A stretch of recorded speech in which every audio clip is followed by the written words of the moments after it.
অতএব সেনাবাহিনীও প্রস্তুত আছে, কিন্তু সেনাবাহিনীকে তো রাস্তা দিতে হবে, জনগণকে নামতে হবে।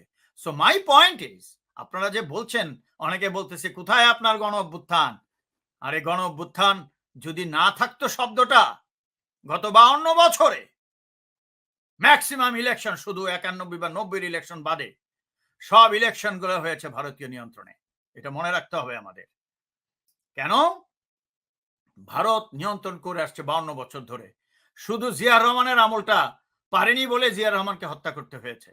বাট দ্য পয়েন্ট ইজ, যদি গণ অভ্যুত্থান সফল নাই হয়ে থাকে, আপনারা কি জানেন আজিজের ওটা প্রকাশ পাওয়ার পরে বাংলাদেশে ক্রস ফায়ার বন্ধ হয়ে গেছে বলতে গেলে। এখন মারে হলো আওয়ামী গুন্ডারা বা সিভিল কাপড়ে হত্যা করে, এটা অন্য জিনিস। তারপরে হলো সেনাবাহিনীর রিটায়ার অফিসারদের যত ধরে নিয়ে গেছিল সবাইকে ছেড়ে দিয়েছে, আজমি বাদে।